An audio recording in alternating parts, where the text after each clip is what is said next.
Updates at pinakahuling mga usapin sa mundo ng palakasan. Atin ang pakinggan dito sa Ang Pilipinas Ngayon. Magandang araw, narito na po ang Sports Balita. Sa unang pagkakataon, magkakaroon ng award para sa mga natatanging atletang babae sa bansa. Ang kauna-unahang Women in Sports Awards ay binibigyan ng karangalan ang mga babaeng atleta na bukod tanging ipinamalas ang kanilang galing sa kani-kanilang sports. Ilan sa mga bibigyan na parangal ay sina Olympic gold medalist Heidelin Diaz at volleyball star Aliza Valdez na bibigyan ng award itong darating na Miyerkules na gaganapin sa Rizal Memorial Coliseum. Si Diaz at Valdez ay paparangalan ng prestiyosong Flame Awardee kasama pa ang iba pang mga atletang Pinay. Kasama din sa mga ibang bibigyan ng parangal ay sina skateboarder Marjeline Didal, billiards queen Rubilin Amit at mountain climber Karina Dayundon na nag-uwi ng gintong medalya para sa Pilipinas. Ayon kay Philippine Sports Commission o PSC Commissioner Bong Ku, ang mga atletang Pinay na ito ay ipinapakita ang kanilang dedikasyon sa kani-kanilang sports at binigyan ng inspirasyon ang iba para magkaroon ng disiplina upang makamtan ang kanilang mga pangarap sa buhay. Updates at pinakahuling mga usapin sa mundo ng palakasan. Atin ang pakinggan dito sa Ang Pilipinas Ngayon.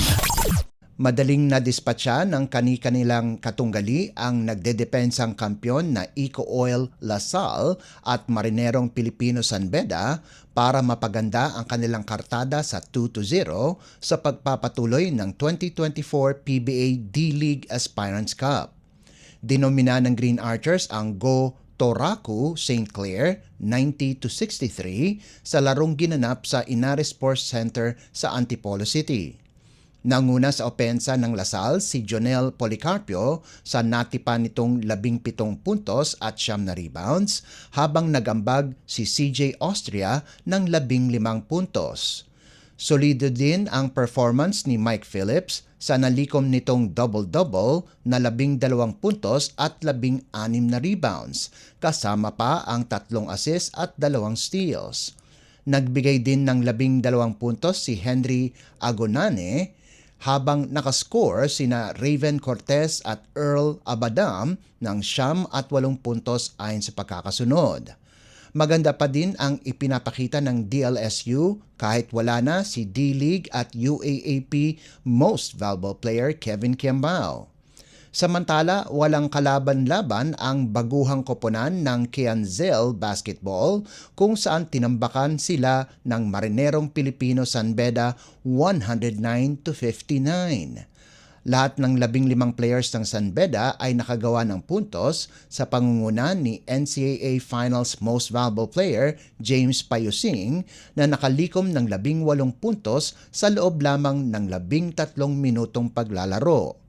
Nagdagdag naman si Richie Kalimag ng 14 na puntos, 5 rebounds at 4 na assist galing sa bench at pati na rin sina Brian Sahonia at Joe Chelso na kapwa nagbigay ng 12 puntos bawat isa.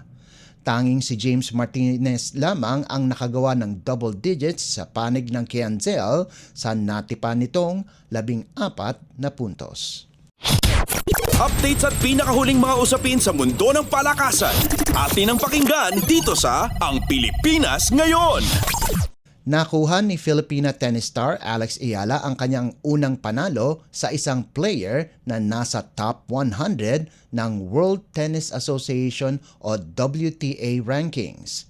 Ginulat ni Ayala ang dating world number 5 at French Open finalist na si Sara Errani ng Italy sa qualifiers ng Miami Open 2024 na ginanap sa Hard Rock Stadium sa Florida. Tinalo ni Ayala ang 20th seeded na Italiano sa bisa ng 6-3 at 6-1 para umusad sa final qualifying round ng WTA 1000 event sa unang pagkakataon. Ang 36 anyos na si Errani, dating world number 1 sa doubles, ay kasalukuyang ranked 97th ng WTA. Sa kabilang banda, si Ayala ay nasa 171. Susunod na mga kalaban ni Ayala ay si Emiliana Arango ng Colombia na kasalukuyang nasa number 123 sa world rankings.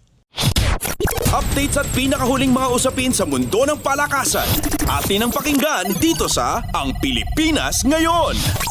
At yan ang pinakahuling balita sa larangan ng palakasan. Para sa Radyo Pilipinas World Service, ito po si Leo Magpayo. Magandang araw. Updates at pinakahuling mga usapin sa mundo ng palakasan. Atin ang pakinggan dito sa Ang Pilipinas Ngayon.